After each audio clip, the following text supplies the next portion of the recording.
So it is 1:09, and the minister's not on.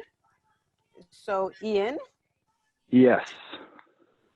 Well, I can take it over from here. First of all, I just want to thank everybody for coming on and joining us for our virtual roundtable on Black business from the provincial perspective. My name is Ian Allen. I serve as the Director of Communications to Ontario's Minister of Small Business and Red Tape Reduction. And I just want to start by thanking both Operation Black Vote Canada and the Black Business and Professional Association for spearheading this initiative. We all know on the call the importance of Black business for our communities. We know how important it is for our families, for providing opportunities for us to get ahead and to provide services that in many cases only our businesses can provide for our community. So we know the importance of it. And these are challenging and unprecedented times. The minister was looking forward to joining the call, joining the video conference today. Unfortunately, Cabinet has run overtime. The Cabinet meeting today was supposed to be finished at 12 o'clock. Unfortunately, because of the situation and unfolding as the situation changes and unfolds, today's meeting required a little bit more attention and focus than usual. And as a consequence, they're still in Cabinet. And so he's unable to join us for today's call. However, we will be sending out an invitation to reconvene the meeting for next week, early next week, where we can engage with the minister, have a full discussion about some of the challenges facing small businesses in our community today, take a look at some of the supports that the federal government, working in partnership with the province, has for small businesses, talk about some of our plans in terms of working with our municipal partners. Many of the people on the call here will have their businesses set up in Toronto or the GTA. So we're working with not only the City of Toronto, but other municipalities across the province to make sure that businesses have the supports they need. Throughout the crisis, the minister has been in touch with a wide variety of businesses from different sectors. We've been holding regular video conferences in order to sort of get a sense of where different sectors are, different businesses are, gauge the need where it exists. Some sectors obviously are being hit harder than others. And so trying to get a specific feel for where the needs are, make sure that the squeakiest wheels get the grease first in order to— You got to be loud then, right, Ian? We got to be loud and bold. Oh, can you hear me now? No, I said we have to be loud or bold since the squeakiest wheel gets it, right? Yeah. Well, this is it, and this is why, and that underscores the importance of today's meeting and the work that BBPA and OBVC are doing. We know in many instances, whether it be in any variety of issues, if the majority feel it a certain way, we feel those issues more acutely in our community. And that applies for economic issues, that applies across the board. And so by partnering together, OBVC and BBPA, by drawing on the strength of the connections in the community, by gathering people together who have a skin in the game, the job creators, as we like to call them, the people who are opening up economic opportunity and making sure that Ontario is developing in all corners and all quarters, we need to make sure that we're standing in partnership with businesses on the ground. And my minister, given his background, given where he's given his own background and his life story, he understands the importance of making sure that we maintain the character and feel of our neighborhoods emerging out of this crisis that we did going into it, because it's all too easy for us to foresee a circumstance where, you know, businesses that are having a truly difficult time can't see the light at the end of the tunnel. And we want to make sure that our communities maintain that same feel, the same demographics, the same character that has made our cities what they are for so many years. So just to shift gears briefly, and just to talk a little bit about my involvement with this initiative. In addition to being the Minister's Director of Communications, I also serve with Velma as Vice Chair of Operation Black Vote Canada. So there's a foot sort of in both camps. So I do understand and recognize the importance of what it is that we're doing. I see it as a personal mission of mine to utilize the the position that I have to be a voice where I can be in our community. And so, again, I want to thank OBVC and the BBPA for assembling this. I want to thank everybody who's made time to be on this call. Again, extend the minister's regrets for not being able to make it on account of cabinet. But rest assured, this conversation is one that has to happen. We're glad that it's already taken place on the municipal and the federal level. And when we sit down and have our discussion next week, it'll be a fulsome discussion, talking about all the ways that we can partner together to make sure that our businesses have the supports they need. Okay, thank you, Ian. The fact is, having worked at Queen's Park, the fact that cabinet is going over an hour and 15 minutes, it means that they are talking some serious stuff and that they're probably making like really hard decisions. They're going back and forth because cabinet usually has a set time to finish, and it was supposed to finish at noon and it's 1:15. It means that things are coming down the pipe. Yes, thank you for that. Yes, and it's a reflection both of the times we live in. I think as important as this discussion is, and as much even just Minister was sneaking out some texts during cabinet saying I was looking forward to doing this. He recognizes the importance of having this discussion.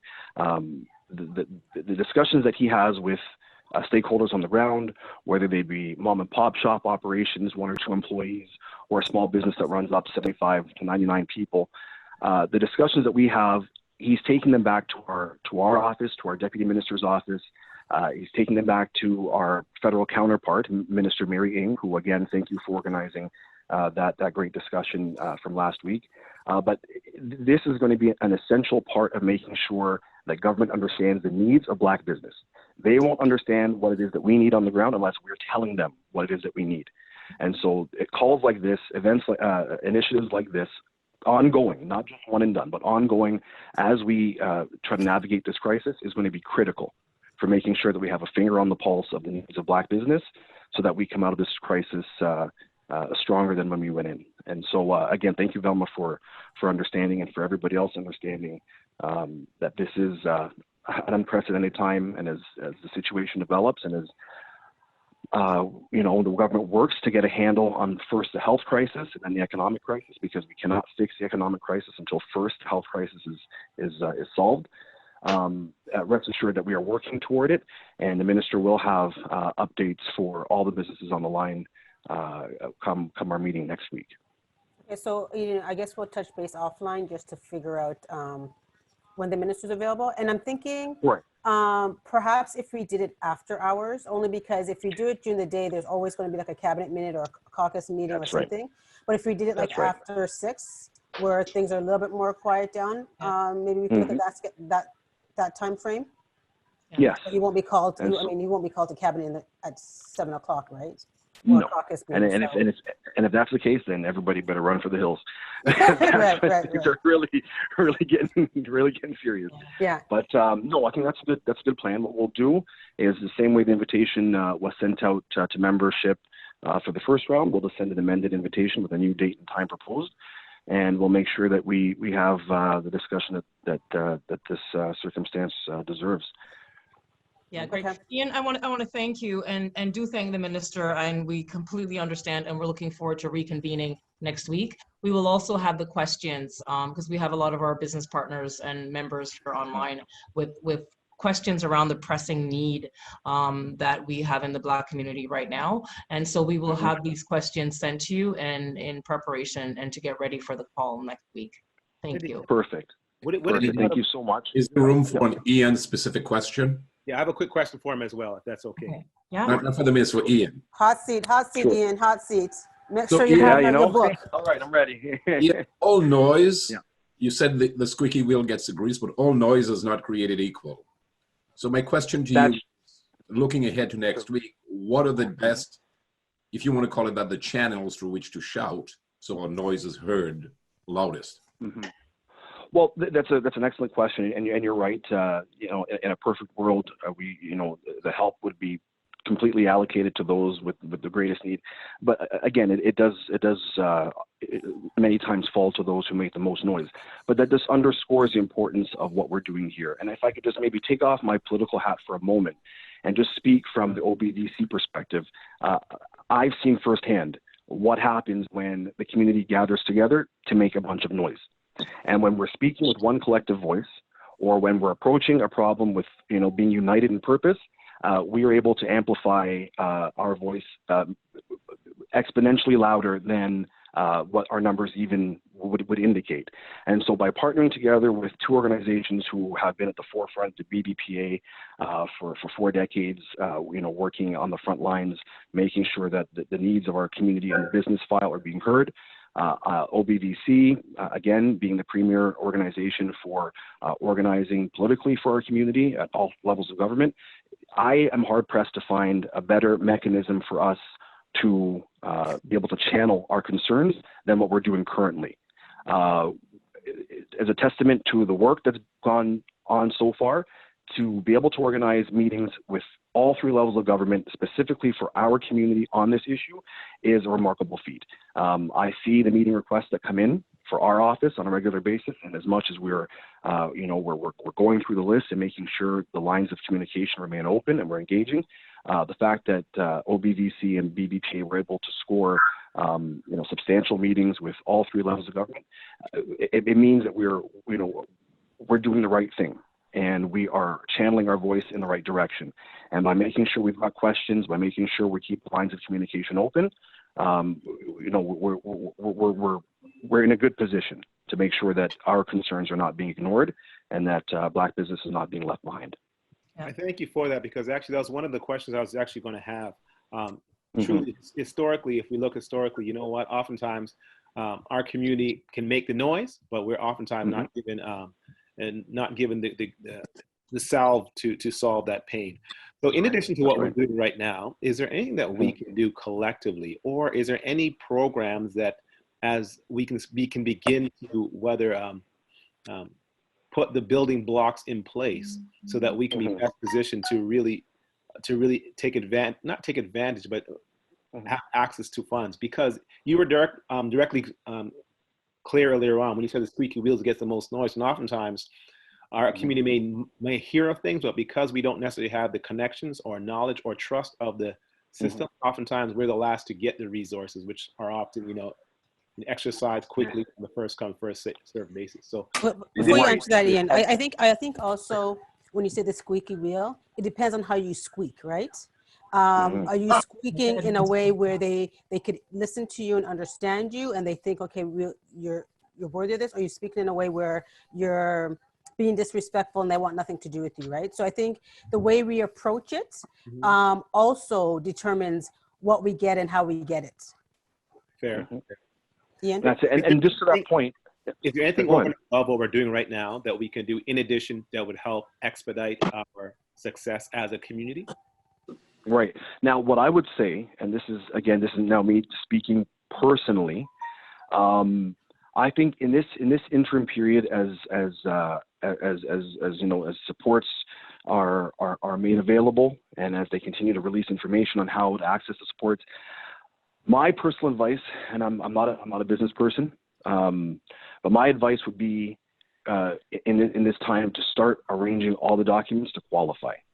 Because in terms of being able to access the federal support, they need to see certain proofs. They need to see for the 75% wage subsidy. They need to see what employees were paid, I believe, in the same period from last year. So my advice, and if we're all doing this collectively, then I think or individually, then I think it'll have a collective impact.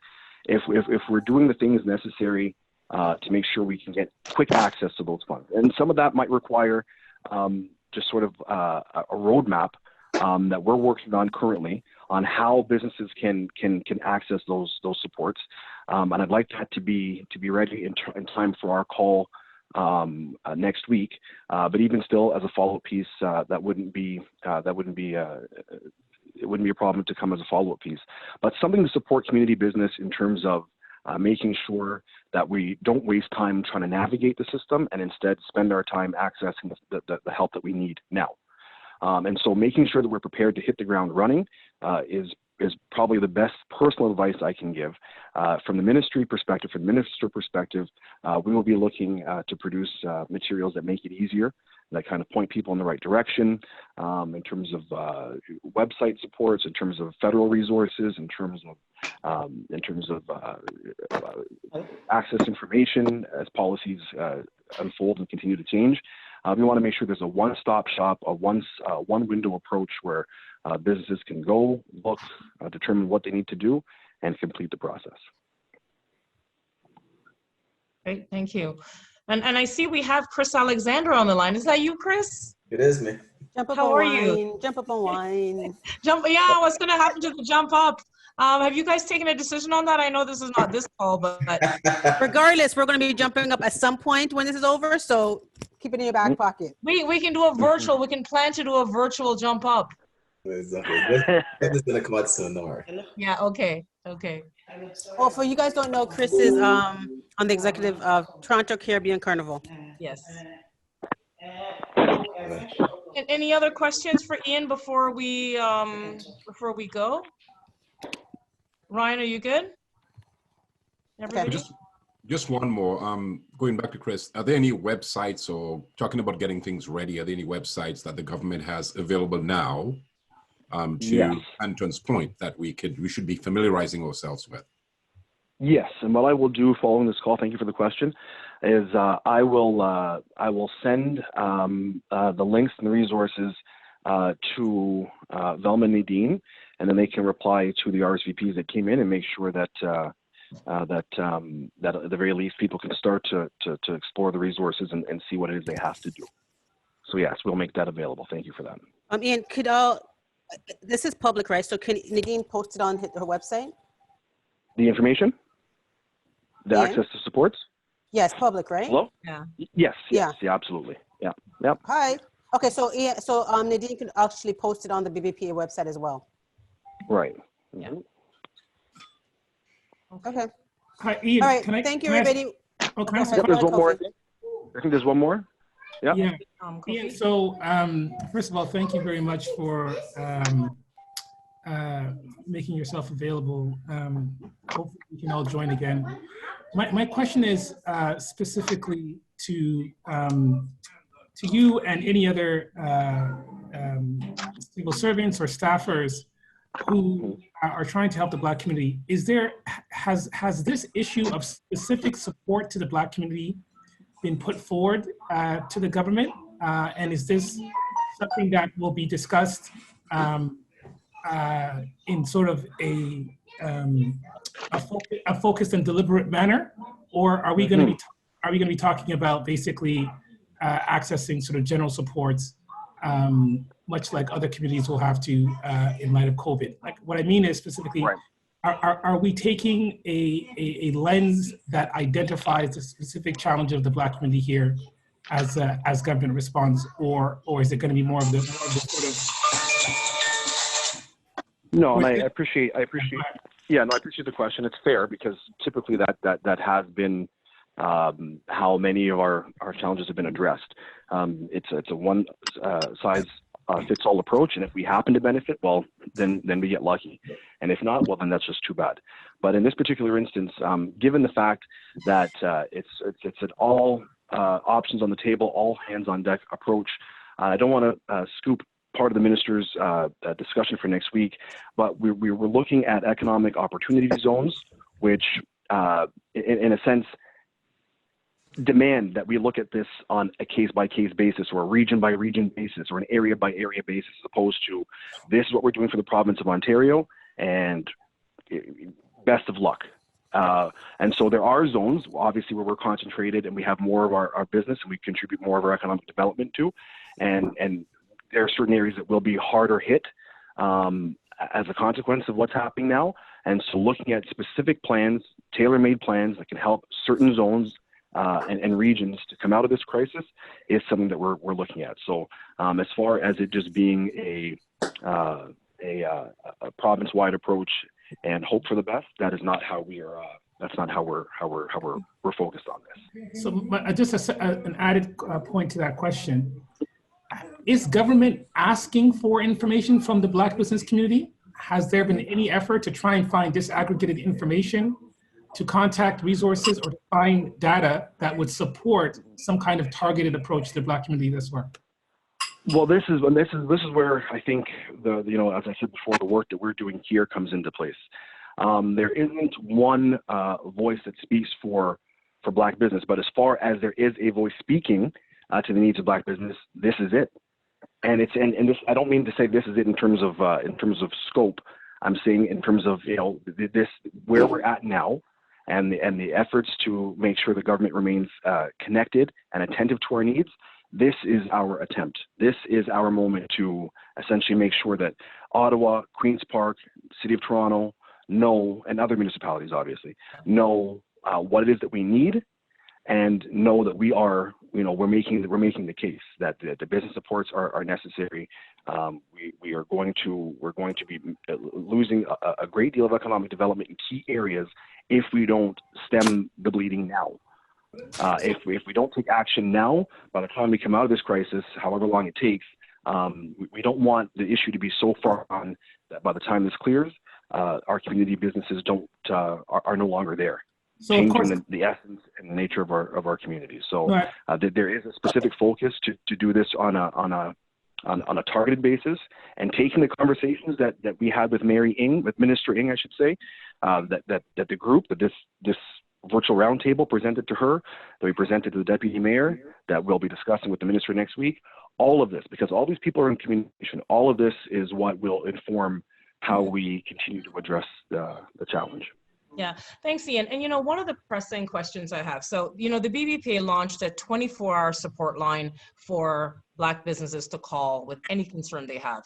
And so at 2:30 and at 4:30 in the morning, we get these various phone calls, and the pressing issue is, will there be any policy that the provincial government puts into place in terms of commercial tenants and if they're going to be evicted or if they don't pay their rent, similar to what has been done for individuals? So the pressing question is, what's going to happen to the commercial rents that was due yesterday? Yesterday, yeah, that's right. And I can't speak on cabinet, but I because I wasn't there. But I do suspect that many of those pressing topics, are currently making their way through the discussion process, and without talking outside of school, I would expect that there would be a specific fix for that challenge, because it is a challenge. It's hard to pay rent. It's impossible to pay rent if you don't have income, if the cash flow is not there. And that's part of the reason why we've been trying to free up that cash flow by making the interest-free loans, by deferring health insurance payments, by reducing WSIB or deferring WSIB insurance payments for employers. So all these things are meant as a way to say, okay, let's stop the money from coming out of off the balance sheet of small business now, so that there is that bridge money in the meantime until the federal government can start to release its tranche of funds. But yes, that's a good question, and we'll make sure that that topic is addressed when we have our call with the minister next week. Okay. All right, so it's 1:33. So we had our own little meeting, which is fine, because I think we got a lot out of it. And I think, we're well prepared going into the meeting now with the minister, right, in terms of things that we want to ask or how we want to position ourselves. So this was actually, I think, a good meeting to have. Before we go, is there anything else we want to do for next week's meeting? Again, we'll try to organize it later in the evening, so the less likelihood of a cancellation. But I think, have your questions, send it to me so we could pose it. But I think this is a time to see the same group of people on for all three calls. The time that we get to, I'm going to put on my policy hat now, and to start strategizing, okay? As a community, what do we want for the short-term, long-term, medium-term, and long-term goal? And let's start strategizing as a group. So when they're saying, okay, we're handing out stuff, whatever, we can say, well, you know what? We've been organizing for the past 3 months. And this is what, you know, the majority of the people in the community, and, you know, last time we had 50 people on the call, and before that we had 40 people on the call. So we're, you know, so we have had a cross section of people on the call that represents our community, where we can honestly say we represent a cross section of the Black community in Ontario. And I know the federal call has some had people across the country, but I think these calls are great, but it means nothing if as a group we don't start putting into writing a plan, a strategy that we can all share amongst each other and agree upon when we go into recovery. Sorry, and just that point real quick, I don't want to drag it on too much longer, but it's similar to the approach. I know when Operation Black Vote Canada was doing its meetings with all the federal party leaders in advance of the last federal election, the last federal election. What we did was assemble it was a collection of our community asks. What is it that we need? What is it that we want to see in terms of representation, in terms of access to government, all that sort of thing. By collecting and assembling our thoughts and being united in purpose, to development's point, we can make sure that when we emerge from this, government knows exactly what it is that we need. The excuse of, well, we don't know, or no one said anything to us, that the days for that are done. Yeah. The days for that are over. And so this is the time to act, and the necessity is certainly there. So let's get it done. So I guess my proposal is, after we meet with the provincial minister, we do one of these only for the community and for people who've been on the calls. Yeah. And we, you know, my background is policy, Kofi's background is policy.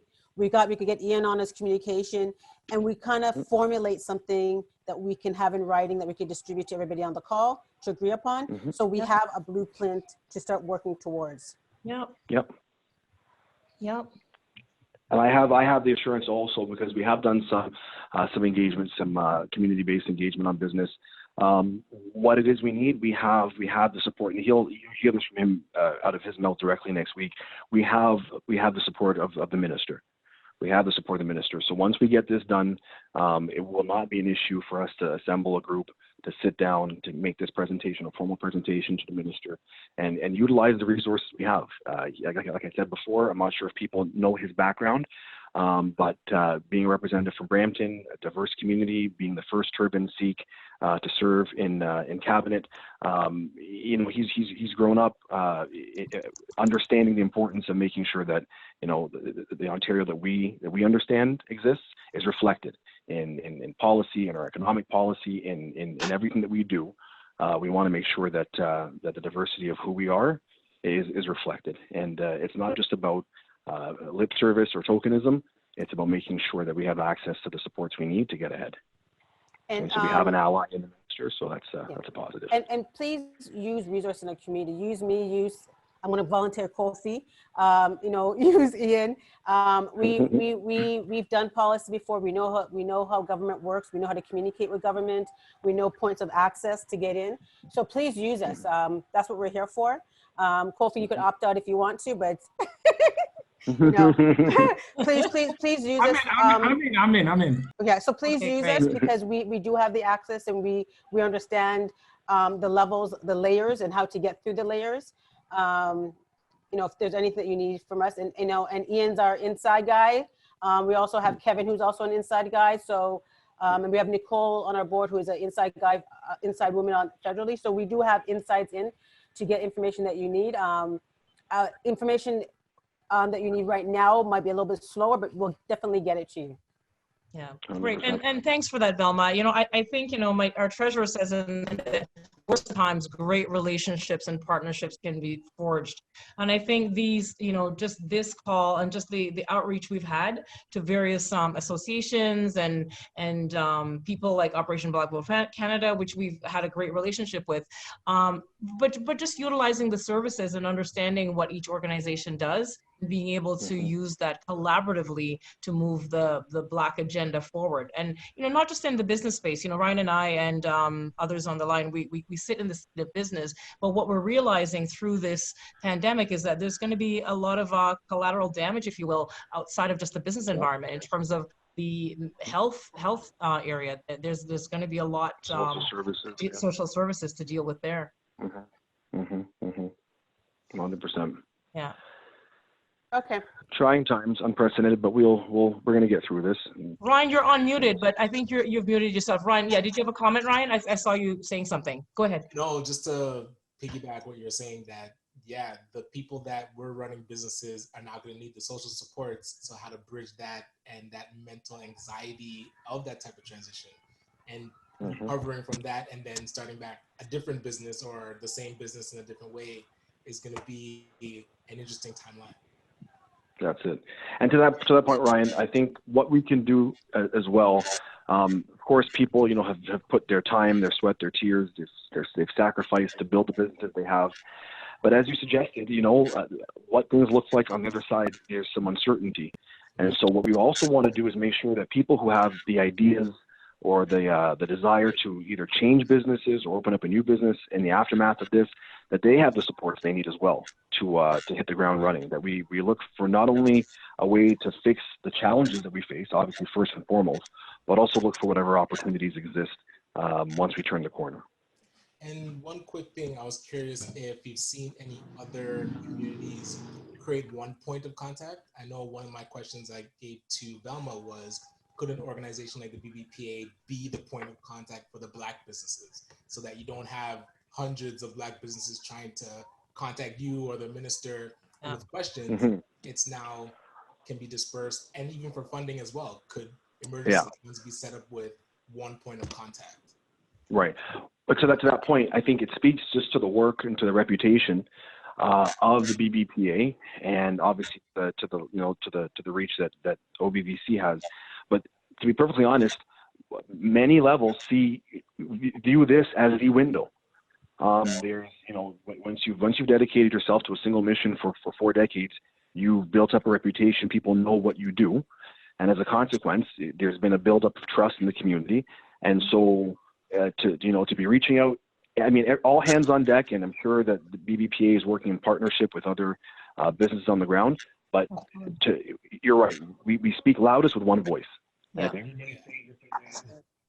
Or if we're looking out 50 different windows as opposed to one single access point, then the message gets lost. So from my perspective, when I'm directing communications for our community and for business, this is the place where I'd like to direct it.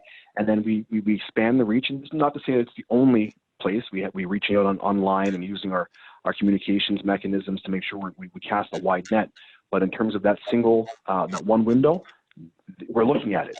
And I think we're very fortunate to be a part of it.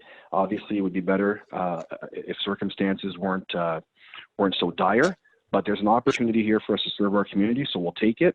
We'll use the resources that exist from OBVC and BBPA, and we'll serve our community to the best degree that we can. Ian, one last statement, just for clarity. I know we've touched on it, and I made reference to earlier on, but specifically, a lot of the programs and things I'm hearing people discussing is really that could be, carte blanche for any minority community. Is there any program or how do we develop the focus such that we have programs that specifically and exclusively designed for the Black community, which often is disenfranchised from a lot of the economic stimuli? Right. No, and it's the truth, and that is the reality. There's no escaping it. The challenge from the government perspective, once we start, engagement is fine. Once, and this is me speaking personally, once we start to develop plans, economic plans, especially out of a crisis, that are community-based specific, then you're going to see other communities saying, yes, there've been negative impacts in X, Y, and Z community, but what about mine? And mine, and mine, and mine. And so what we look at is we can accomplish the same goal by addressing the economic opportunity zones or economic empowerment zones, looking at areas that are going to be particularly hard hit, looking at numbers, trying to assess where the greatest impact will be in terms of negative fallout, and then targeting certain policies to those areas, which by extension will have an impact on us. Eglinton, Crosstown area, there are a whole bunch of regions that are concentrated with Black business that will fall under that category. And so the policies that are enacted to try to turn the economic situation around in those areas will be the ones that, by and large, benefit us. And if there are other businesses in those zones too, then obviously they'll benefit as well. But by and large, we'll be the recipients of a lot of those measures once they're rolled out.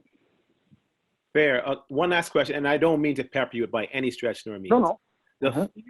My fear, historically speaking, is oftentimes the assumption based, if you go into a black areas, blacks will benefit, i.e. the bailout in 2008, so you give the money to the banks, it would disseminate through the community. And the reality is not necessarily the case. Specifically within the community itself, oftentimes, whether we're high service based, those in the beauty industry or marketing, Nadine, consultant, whatever the case may be, oftentimes they may not be directly benefiting for. Is there, if they can't do directly to black-based stimuli, what about, is there things such as programs such as giving access to government contracts as part of the rebuild that is exclusively for blacks, not just, I hope to a rollout or a right. Yeah, and I think and I don't want to put you under pressure. No. No, and I think these are good questions. I think a lot of people have, are thinking about the same things. I think that the challenge that exists with that approach, again, it just comes with. I think what we have to do is try to find a way to make sure that our community doesn't fall through the cracks when these plans and policies do come out. I think if we're looking, and I think if we ask every question, how is what Ottawa is doing affect black business? How is what Queen's Park is doing affect black business? How is what municipal governments across the province, how is what they're doing affect black business? And I think if we can find a way to make sure that, that the specific needs that we have are being addressed in those policy fixes, then I think we're good. I think historically the challenge has been that we haven't had that voice. That's right. In this situation, this circumstance, it is different. I think the need has been made explicitly clear. The way we're organizing is different. You tell me when we've had a situation where we've been able to have a small number of organizations, a handful, 1, 2, 3, be able to get our community access across the board in government. It doesn't happen this way, and this is part of a paradigm shift that I think is going to have make a big difference. It's harder to be ignored once we're identifying the issues and speaking with one voice, and that hasn't been the traditional approach. It is the way we're operating now, and so quite frankly, I'm encouraged by what I'm seeing, and based on the fact that we have a minister in my office who wants to help, who understands the necessity of what's going on. I think this time is going to be different. I really think if we put our heads together, if we communicate, if we continue to press and don't let our foot off the gas, we can really see how this round of engagement with government will be different than what we've seen before. I truly do believe that. And I want to also add, I know you said to put forth our situation and what we need. I think also if we put a comprehensive list of doable solutions, and I'm not, not pie in the sky solutions, like realistic solutions that will benefit our community, but might benefit other communities. Because that's the one thing that government's always like, okay, so if we do for this community, then we have to do for other communities. So come up with a solution that's definitely going to benefit our community, but it might benefit the Aboriginal community. It might benefit women. It might benefit it might have ripple effects. And I think if we come up with a comprehensive doable list, then I think that will go a long way, because then they don't have to go out and figure it out and come up with things that we're going to say no to, right? So if we and that's the thing. It's the same model that we applied before. Once we have that document which we can start working on immediately following next week's meeting, we've already completed all 3 levels of government.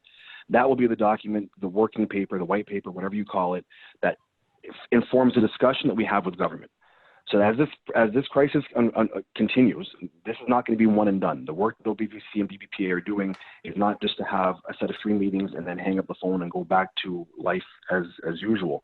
The ongoing work will be to take the ideas, take the discussions, take the pressing needs, coming out of our discussions, consolidate those things into a comprehensive, understandable, consumable document where government can say, okay, we know what the community needs to get through this crisis in terms of business supports.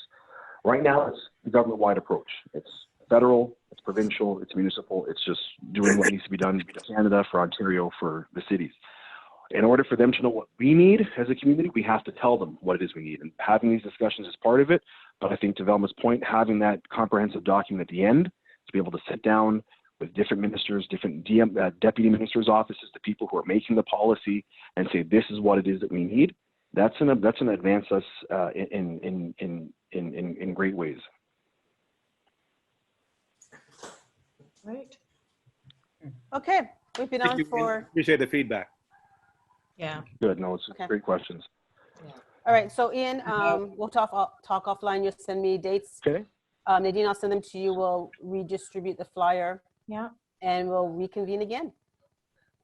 Great. Thank you all, folks. We'll talk again next week. Thank you very much. And thank you everyone for joining, and we'll see you next week. Take care. Thank Take you. care. How you doing, Don? I haven't seen you in the longest time. You all right? Donna's on mute. Bye, everyone. Bye. Yeah, bye, Kofi. Donna, you're unmuted. Bye all. Yeah, bye all. Anton, good to see you. We'll have to catch up. All right. Take care.